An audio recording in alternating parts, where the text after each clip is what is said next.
Hola, ¿cómo están? Bueno, pues seguimos con el estudio de Belisela Vilca. Vamos en el estudio número... Ay, no lo puse. Ahorita lo pongo. Bueno, vamos en el estudio, creo que 19º.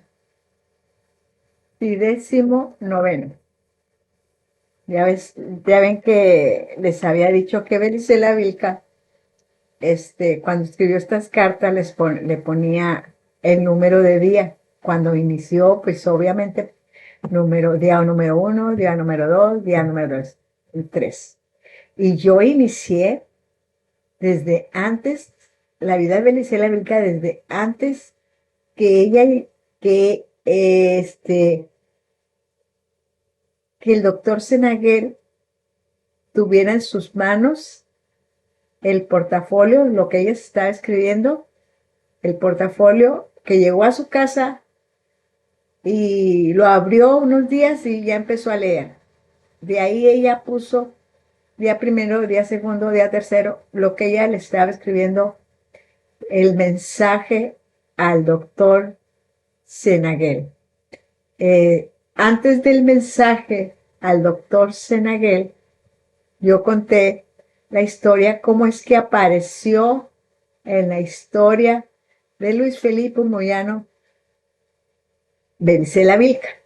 Entonces, antes de que empezara la lectura el doctor Senaguel, en el orden, ¿verdad?, de los días, yo les conté la vida de Berisela Vilca, que está muy interesante, y si se van hasta los primeros videos que yo empecé a grabar,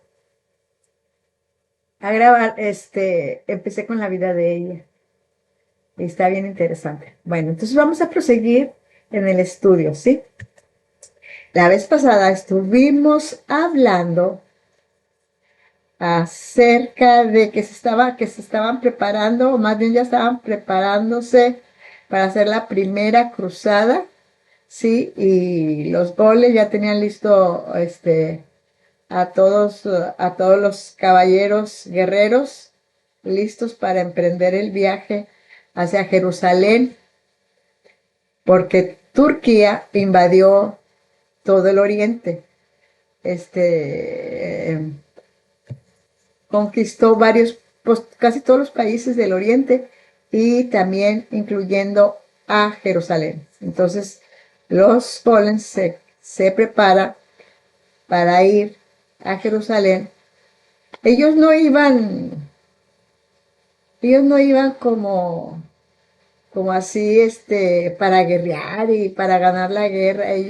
El propósito de ellos, de las cruzadas, el propósito de la iglesia era que por eso mandaron a todos los guerreros de Europa, todo el ejército que ellos tenían, mandaron a los más poderosos a, allá al oriente, y el propósito era que abrazaran la cruz, que se convirtieran al cristianismo.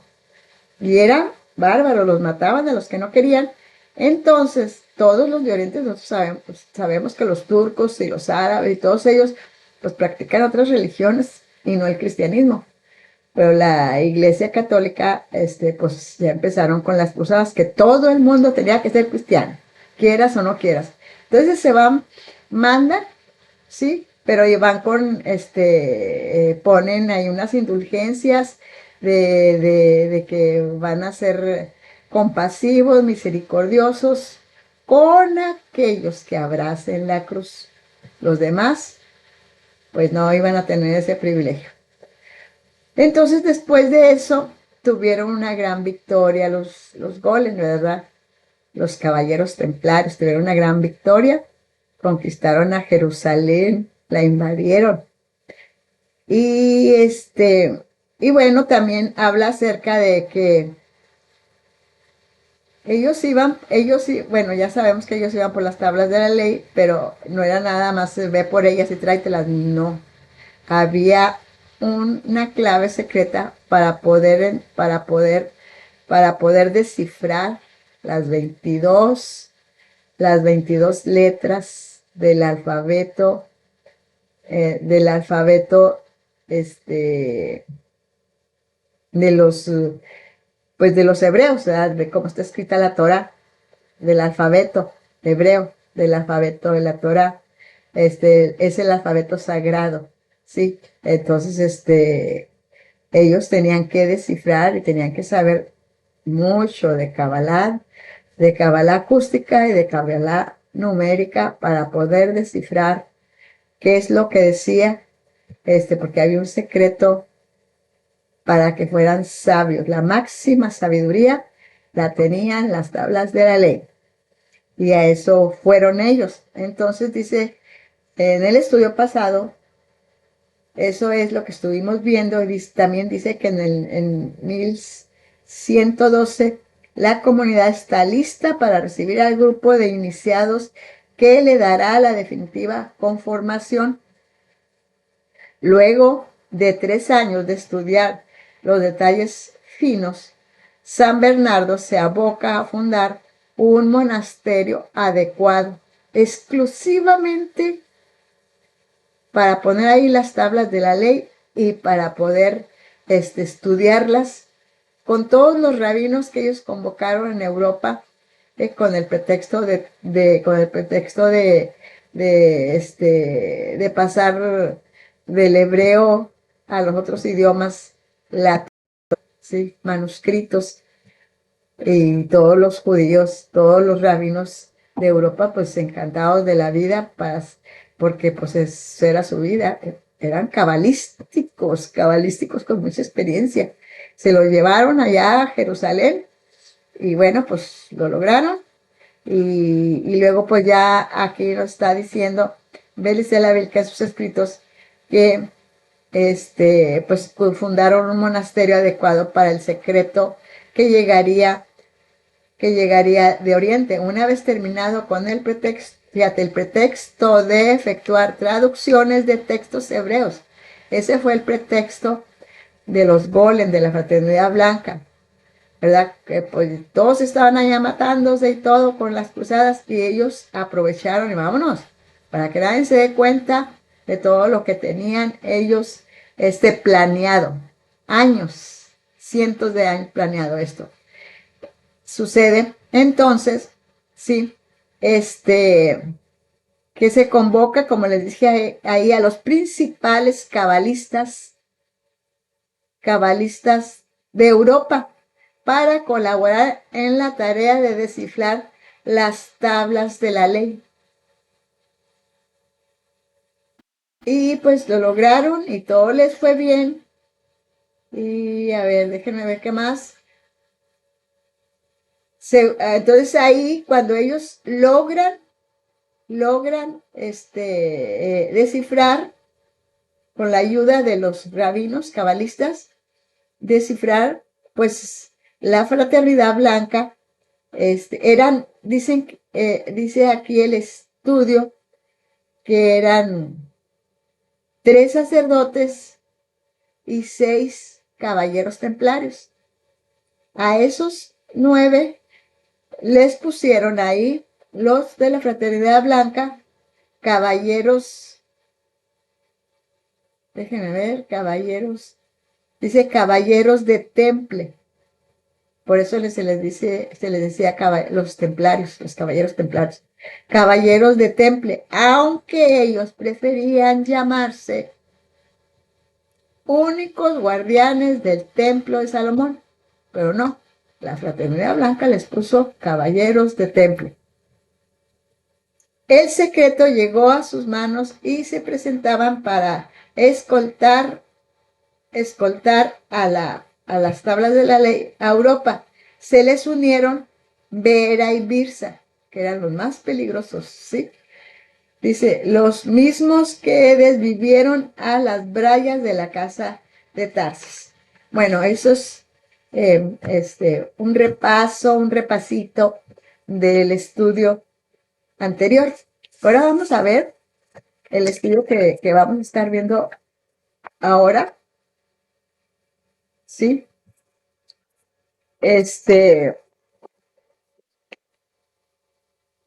Dicen que en el siglo XIII obtienen un verdadero poder económico. Ya después que pasó todo esto, todo estaba en calma.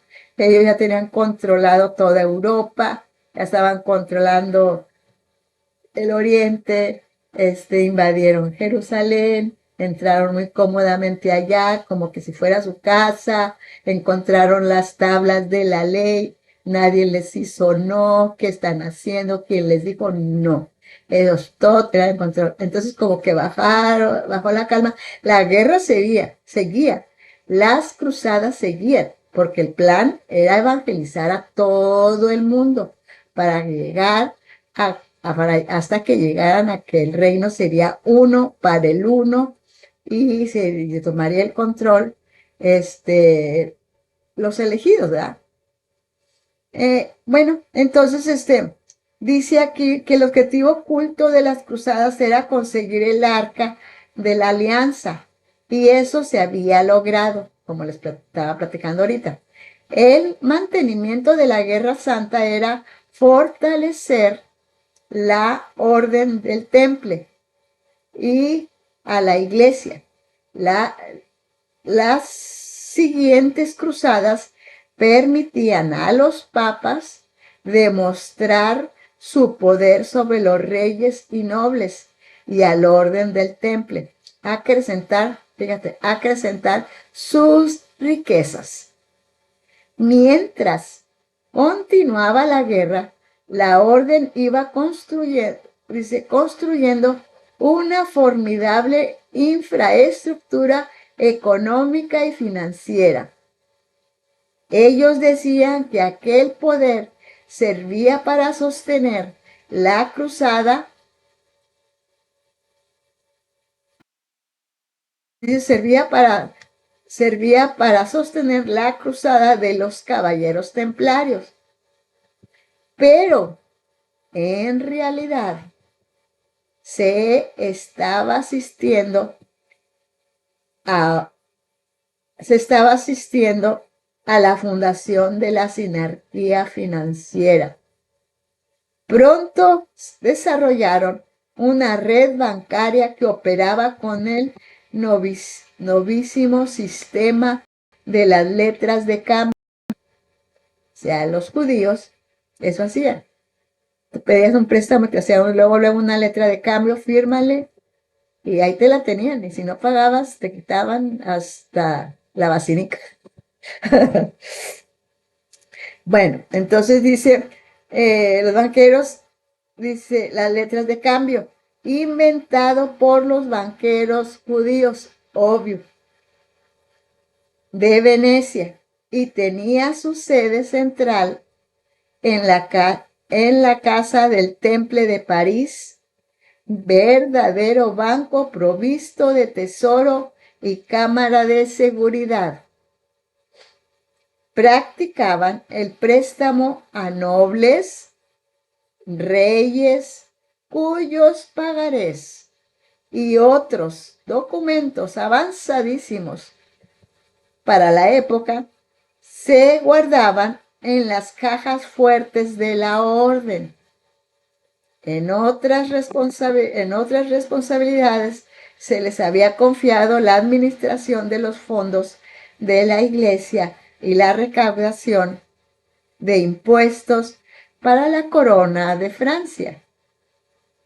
Los inmortales, o sea, ¿saben cuáles son los inmortales? Vera y Birsa. Iban a realizar un concilio secreto, Polen, en el que dejarían establecidas las directivas para los próximos 100 años, fecha en la que regresarían a pedir cuentas sobre lo hecho. Tenían dos cuestiones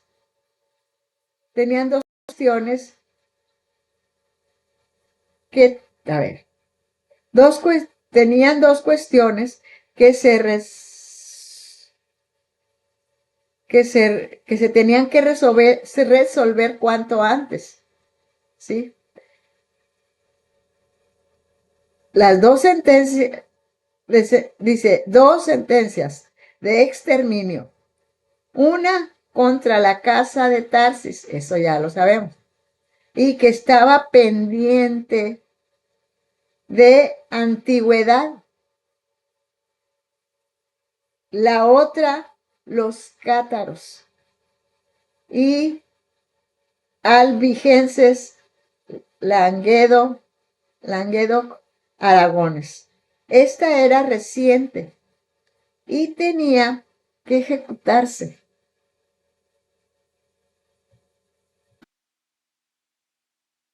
Sin demora. Ellos admitieron que la casa de Tarsis se trataba de de un caso difícil, pues no se podía concretar el exterminio sin haber hallado antes la piedra de Venus. Sí les había dicho que la piedra de Venus estaba incrustada en la espada sabia. Por eso es que siempre procuraban la espada, porque sabían, ya habían ellos a alguien, le arrancaron la verdad de que dónde estaba la piedra de Venus, pues estaba incrustada y en la espada sabia. Por eso ellos siempre estaban detrás de la espada sabia, porque sabían que ahí estaba incrustada la piedra de Venus. Y dice que no se podía concretar el exterminio sin haber hallado antes la piedra de Venus que tenían oculta en la caverna secreta. Vera y Birsa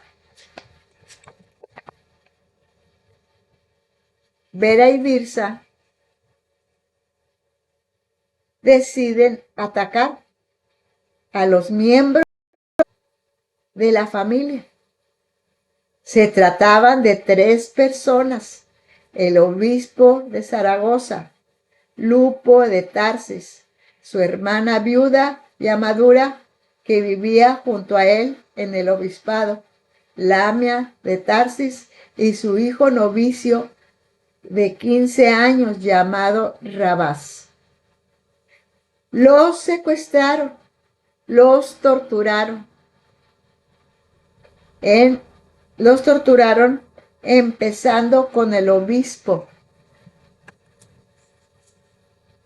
luego con la viuda, después con la mamá de Rabás. Como ninguno confesaba nada acerca de la clave para entrar a la caverna secreta, trajeron al joven Rabás. Lo traían con las manos amarradas por detrás de la espalda, así lo llevaron, para que presenciara las torturas que le estaban haciendo a su madre.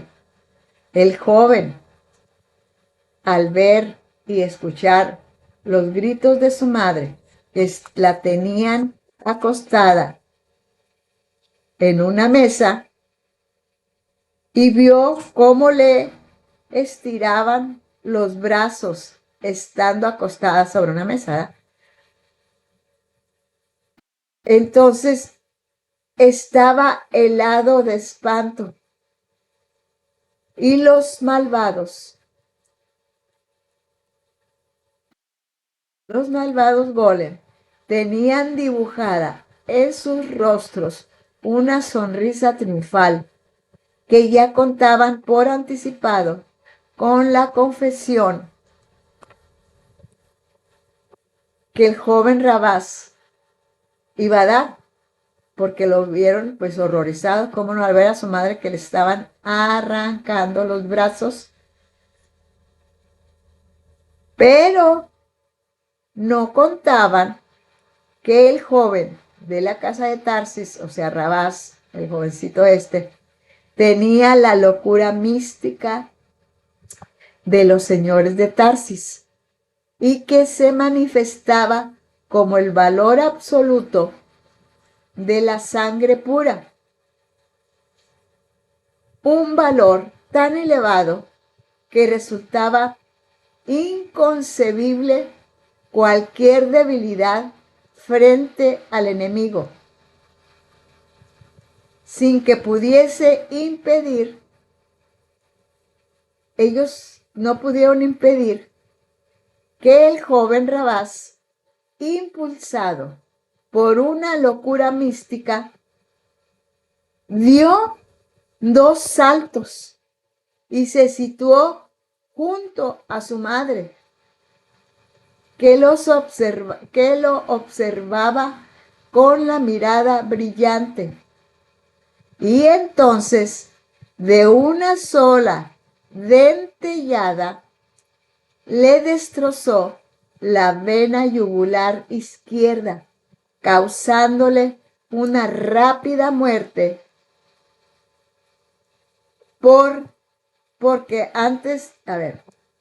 causándole una rápida muerte porque le brotaba el líquido rojo. Ya saben qué es el líquido rojo de la yugular. Y los golem arrastraron al joven Rabás, enfurecidos de rabia. Sin embargo, alguien rió. Era su madre, que antes de morir emitió una irónica carcajadas, cuyos ecos permanecieron varios segundos.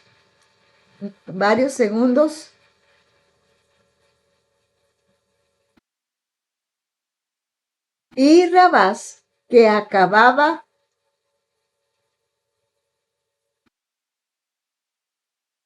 de asesinarla, tenía el rostro lleno de líquido rojo. Ya saben qué es, ¿verdad?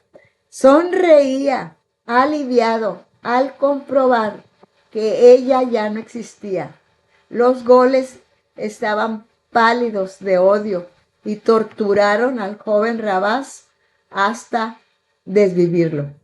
Pero no les pudieron hacer confesar el secreto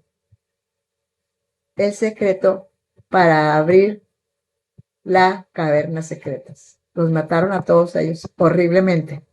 Entonces, Vera y Birsa nada lograron con aquella matanza y por eso a los cistercienses les dejaron una misión para ser cumplida, porque ellos ya se iban a ir. Como no pudieron hacer lo que querían hacer con la casa de Tarsis, se convencieron de que por el momento no podían, entonces pero le dejaron una misión, sí, a los cistercienses, o sea, a los soldados, guerreros de Golem, dice, para ser cumplida en los siguientes años. No importaba el costo, aun si en ello implicaba comprometerse en lucha permanente contra el Taifa de Sevilla. Taifa era un reino musulmán. Se debía construir, la misión era que debían construir un castillo en Aracena, a pocos kilómetros de la villa de Turdes, donde vivía la familia de Tarsis. El lugar exacto sería el conocido desde el lugar era Odiel, era una cueva de Odín. No sé si saben quién es Odín. Era un mago, el mago Odín. Y a esa cueva le pusieron la cueva del mago Odín. Iban ellos a construir un castillo. El plan consistía en edificar un castillo templario, o sea, de los caballeros templario, que ocultase la cueva de Odiel. La entrada solo sería accesible desde adentro del castillo. O sea, dentro del castillo estaba la cueva de Odín y nadie podría entrar a la cueva de Odín, nada más los que estaban dentro del castillo, los que podían entrar al castillo. Lo que querían ellos era llegar desde allí hasta la caverna secreta de los señores de Tarsis, porque Vera y Birsa creían que desde la cueva de Odiel sería posible aproximarse a la caverna secreta, empleando ciertas técnicas que ellos pondrían en práctica a su regreso de Chambala. Los planes de la Fraternidad Blanca fracasaron, fracasaron por causa de dos reyes, Federico II, que su nombre era Hohenstaufen,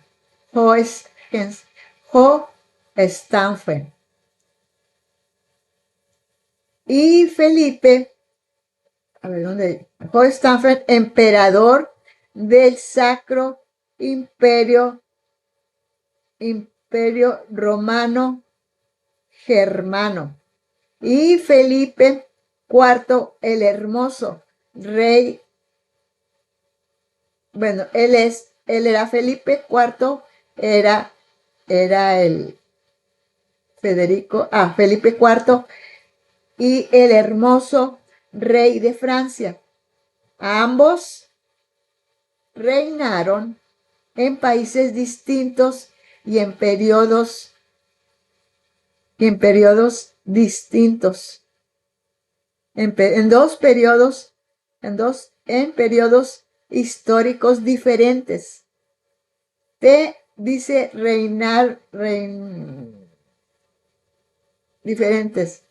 diferentes, hasta 1250, y Felipe IV en Francia desde 1285 hasta 1314. Ellos eran hiperbóreos. Estos dos reyes eran hiperbóreos.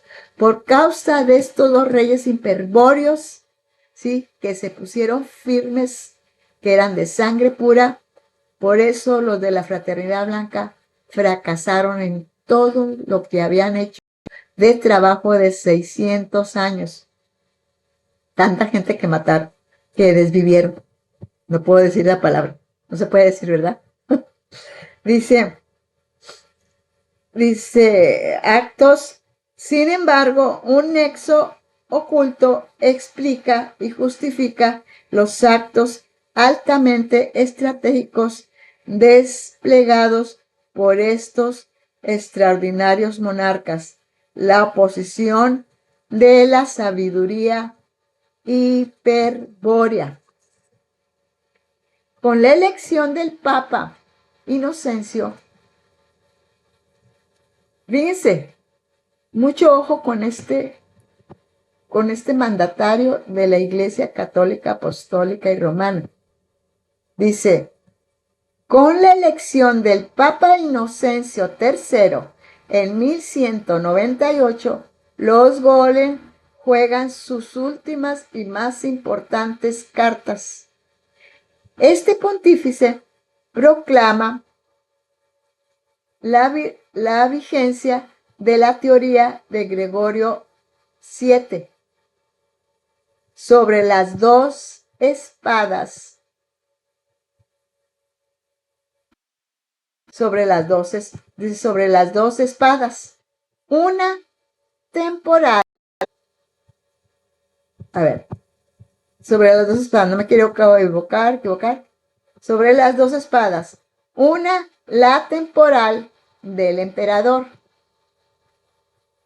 debe estar sometida a la espiritual de la iglesia. O sea, que eran dos espadas.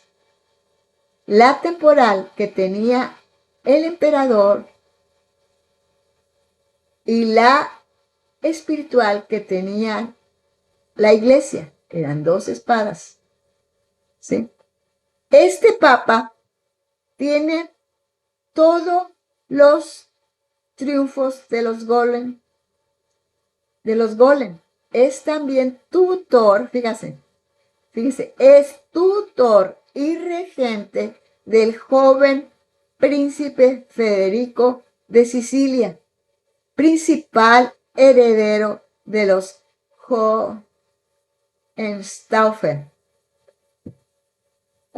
Dice, austriacos y alemanes. Ellos descendían, este joven Federico, el que está hablando de Sicilia, lo estaba, como decía aquí, regenteando el Papa Inocencio III, porque este iba a ser el próximo rey, por eso lo regenteaba. Entonces dicen aquí ellos, el plan de los Golem, su última carta. Dice, el joven príncipe, para Papa, este Papa, el joven príncipe, para cuando el joven príncipe, una vez hecho rey y caballero, dice, alemán en Francia, pues fue educado como monje cisterciense y caballero templario. Este joven que estaba próximo a ser rey era caballero templario y servía a la iglesia, a los papas, y ya ves que ahorita dice que estaba regenteado, lo cuidaba el Papa Inocencio. No porque, pues por el interés que llegando a ser rey, lo iba a manipular el Papa Inocencio. Entonces, dice, él haría que la espada temporal, la espada del rey, de los reyes, se sometiera a la espada espiritual, queriendo decir que todos los ataques y todas las guerras las iba a controlar el Papa, no el rey.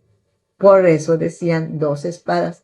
La espada del rey era temporal, entonces el Papa dice la va a someter para que nada más emplee la espada espiritual cuando ellos quieran y con quien quieran, ¿sí? Atacar.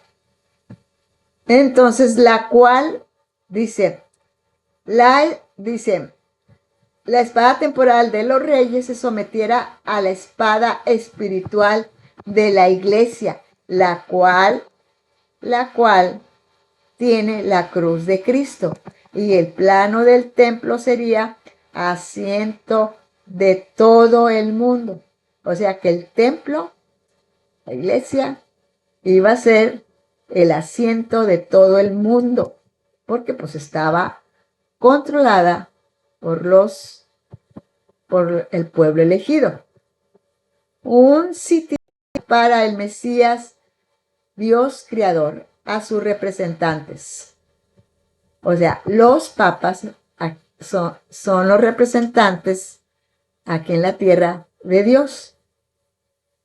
Pero Federico, el joven Federico, que aún no era rey, pero lo estaban preparando, que tenía apenas 18 años, se revela tempranamente contra su plan. O sea, no estuvo de acuerdo con el plan del Papa, pero no hizo nada, nomás no estaba de acuerdo. Luego, cuando fue coronado en 1212 con el auspicio de Inocencio III, o sea, el Papa ese que estamos hablando, sí, con el auspicio, o sea, que él lo coronó, lo promulgó. Y luego dice que aquí el rey Federico, bueno, porque ya lo estaban haciendo rey, promulgó la bula de oro, es un documento a favor de la iglesia y confirma, fíjate lo que hace el muchacho, confirma, dice que a favor de la iglesia y confirma la totalidad de sus posesiones territoriales. O sea, le da todo el poder a la iglesia sobre todos sus terrenos, ¿sí? Y también, todo lo que tenía, todo era para la iglesia, ¿sí?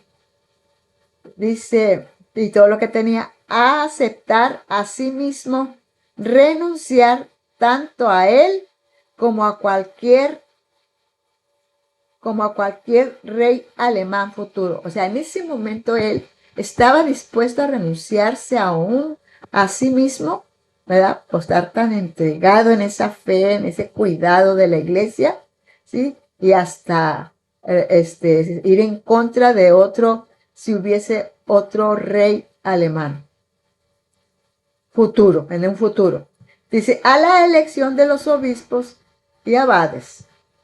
Era evidente, pues, la predicción inicial del joven rey para cumplir los planes de la iglesia Golem.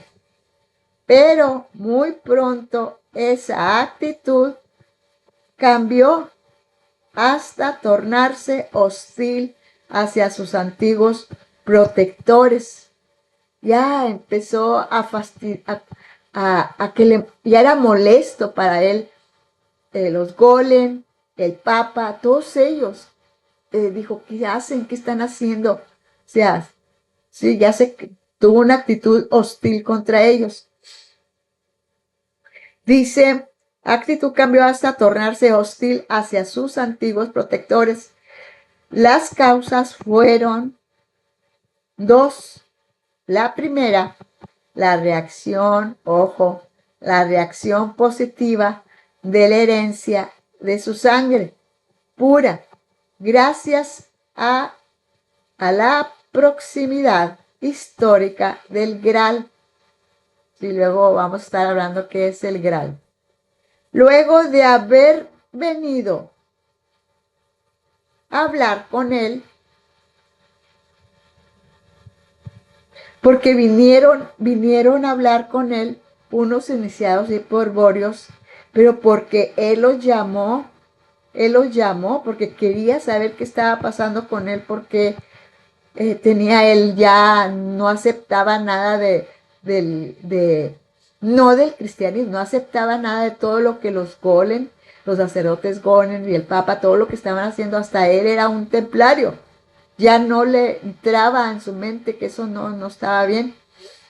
Entonces voy a llamar a unos iniciados hipérboros. Iniciados quiere decir que ya están en lo máximo del conocimiento de la sabiduría hiperbórea, ¿sí? Y los hizo venir hasta su corte de Palermo, donde desde lejanos países del Asia, no trajo cualquiera para que le estuvieran dando estudios acerca de la hiperbórea, acerca de la sangre pura, acerca de su origen. Lo que hacemos nosotros, los camaradas que ya estamos despertando y queremos a ver si que por medio de estos mensajes alguno despierte de ese adormecimiento que tienen con toda la materia, con todo el plan de engaño, todo lo que nos han metido en la mente. Ojalá que alguien se despierte con estos mensajes. Bueno, entonces el rey hizo venir a esos hiperbóreos y lo empezaron a estar,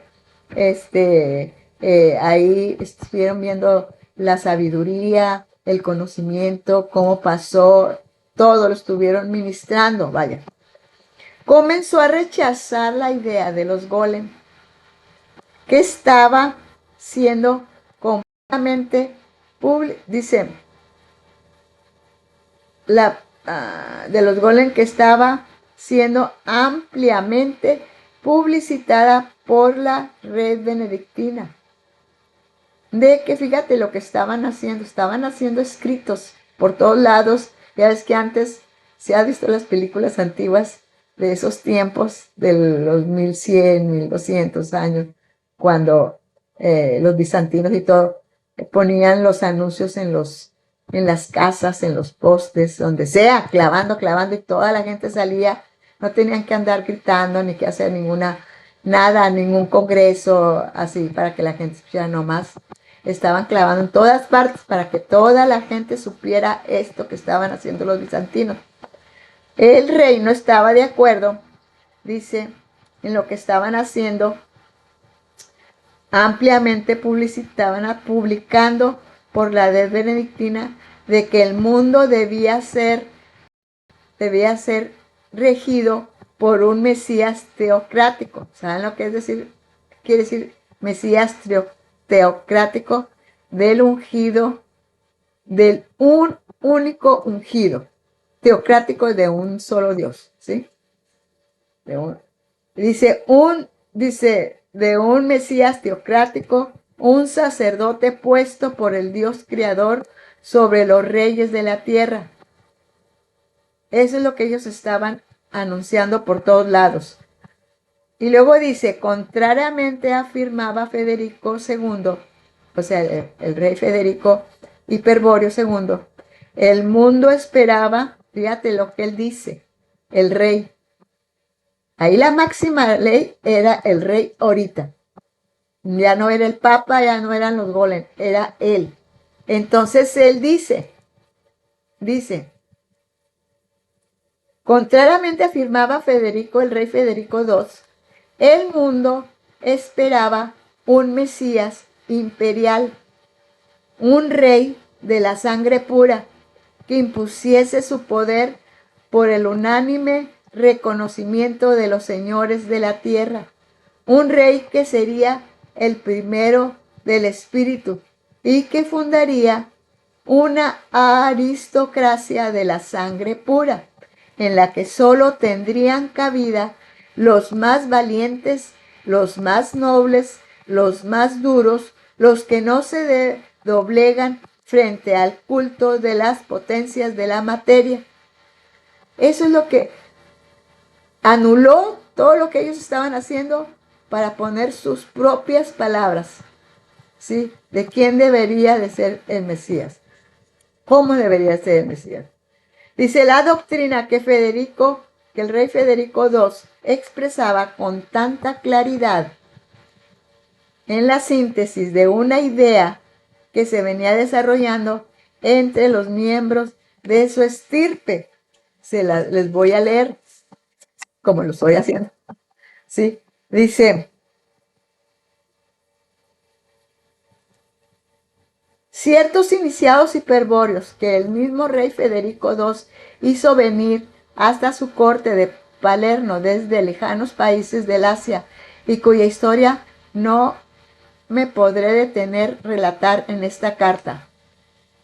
Los golem que estaban siendo ampliamente publicitada por la red benedictina de que el mundo debía ser regido por un Mesías teocrático, un sacerdote puesto por el Dios creador sobre los reyes de la tierra, ciertamente afirmaba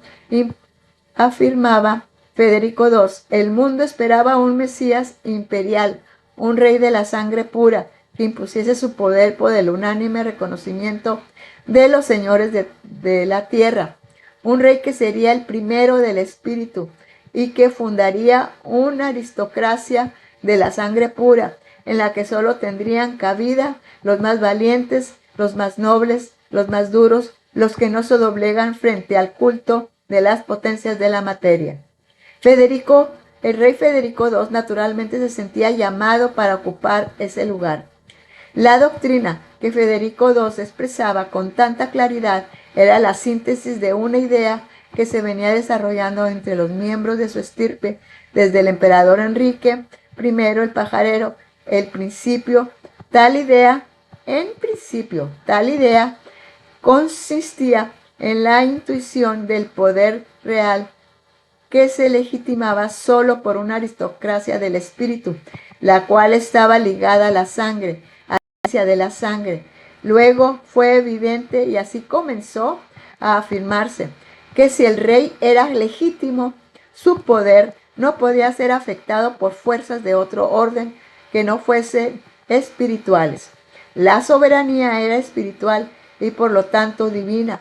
Solo a Dios correspondía intervenir con justicia por sobre la voluntad del rey. Este concepto se oponía esencialmente al sustentado por los golem, en el sentido de que el Papa representaba a Dios sobre la tierra y por lo tanto a él correspondía sujetar la voluntad de los reyes. Ya el Papa Gelasio I había declarado que existía dos poderes independientes, la iglesia espiritual y el estado temporal, como la peligrosa idea de que se desarrollaba en la estirpe de los otones y salios. Otones y salios, ellos eran hiperbóreos. San Bernardo formaliza la tesis galasiana en la teoría de dos espadas, y luego sacan ellos las mentadas dos espadas. Según San Bernardo, el poder espiritual es el poder temporal. Son los análogos de dos espadas, más con el poder espiritual procede de Dios. La espada temporal debe someterse a la espada espiritual. Es lo que querían ellos hacer con el rey Federico. El representante de Dios en la tierra, el Papa, al empuñar la espada espiritual debe imponer la voluntad a los reyes menos representantes del estado temporal y solo portadores de la espada temporal. Fíjense lo que viene ahorita, lo que escribe Belice Lavilca. Dice, pese al empeño puesto por la iglesia en imponer el engaño, la idea va madurando y comienza a producirse choques entre los reyes más espirituales y los representantes de las potencias de la materia. La querella de las investiduras, protagonizada por el emperador Enrique IV, a este emperador lo humillaron. Él era un emperador hiperbóreo, ¿sí? De la sangre pura, pero lo humillaron. Dice, dice, Enrique IV era un antepasado de este rey Federico II. Dice, y el Papa Golen Gregorio VII señala la fase culminante de la reacción al Papa en Canosa para obtener el levantamiento de su previa excomunión. O sea, a él lo excomulgaron, a este rey, sí, que era uno de los a ver, se debe suplicar. Bueno, dice, a este rey lo humillaron y este rey era de los antepasados del rey Federico. Sé que lo humillaron para obtener el levantamiento de su previa excomunión, o lo excomulgaron. De no acceder a esa súplica, Enrique IV hubiese sido despojado de su investidura imperial y aún de la soberanía sobre sus señoríos hereditarios por la simple voluntad espiritual del Papa. Naturalmente, una idea que brota de la sangre y penitencias y humillaciones. Será Federico I Barbarroja, el abuelo de Federico, del rey Federico II, de la aristocracia del espíritu, era más que una idea. Para entonces la idea ya ha tomado cuerpo y cuenta con partidarios dispuestos a defender con su vida. Son los llamados gibelinos, nombre derivado del castillo de Waiblingen, donde naciera Federico I. La reacción de la iglesia contra Federico I polariza a la familia. Dice, antes de partir a Palestina, en 1227, el rey Federico II se había convertido en hombre de piedra. Ya se podía transmutar, ya podía estar aquí y estar más allá de las estrellas. Tenía un poder bárbaro. ¿Sí? Qué tremendo. Dice, se convirtió en hombre de piedra, el que vencía a la muerte, ¿se acuerda? De los rituales de la diosa Belisana, cuando soportaban la mirada de Medusa, se convertían en hombres de piedra, el que pasó por la muerte. Esos eran los hombres de piedra. Dice, se convirtió en hombre de piedra, en pontífice hiperbóreo. Ya era pontífice él. Dice, y había recordado el pacto de sangre de los atlantes blancos. Decidió luchar con todas sus fuerzas para revertir el orden de la sociedad europea. que estaba basado en la unidad del culto, es decir, en el pacto cultural en favor del pacto de sangre. La solución escogida por Federico II consistía en minar la unidad imperial de entonces, cuyas monarquías estaban totalmente condicionadas por la Iglesia, concediendo el mayor poder posible a los señores de Tarsis, a los señores territoriales. Ellos serían desde luego los que reconocerían con su sangre pura al verdadero líder espiritual de Occidente, al que vendría a instaurar el imperio universal del espíritu. En cambio, la Iglesia Golem, frente al creciente poder de los príncipes, solo vería desintegrarse la unidad política que tan necesaria era para sus planes de dominación mundial, una unidad política que había edificado sobre el cimiento de incontables crímenes perpetrados durante siglos de intrigas y engaños, que había proyectado en el secreto de los monasterios benedictinos y cistercienses, que habían impuesto en las mentes crédulas y temerosas de los nobles mediante la amenaza de la pérdida del cielo, la excomunión, el chantaje del terror y toda suerte de recursos. Esa unidad política, controlada discretamente por la Iglesia, que ahora disponía de una poderosa banca y de una orden militar, resultaría fatalmente desequilibrada por el rey Federico II, el hiperbóreo. Dice, en 1220, cuando aún obedecía al plan de los Golem, ¿verdad? Porque él obedecía al plan de los Golem, el rey Federico II, concedió a los príncipes eclesiásticos los derechos de reglamentar el tráfico comercial y sus territorios y decidir sobre su fortificación, pero en 1232 confirmó estos mismos derechos a los señores territoriales, además de autorizarles la jurisdicción completa de sus países. En la práctica, esto significa que asuntos tales como la moneda, el mercado, la justicia, la policía y las fortificaciones quedaban para siempre sujetos a la potestad de los señores territoriales, no teniendo ya el rey ni el papa poder ejecutivo alguno sobre sus respectivos países. Les quitaron toda la autoridad que tenía el papa, la Iglesia Católica Apostólica Romana, toda la autoridad que tenían sobre todas las personas, sobre todos los industriales, sobre todas las personas, los nobles, sobre los reyes. Ya no se iban a mezclar ni reyes, ni el rey no tiene nada que ver con la Iglesia, ni la Iglesia nada que ver con el rey. Cada quien iba a manejar sus propios asuntos oficiales, ya sea económicos, religiosos, pero ya la Iglesia no se iba a inmiscuir, ¿sí?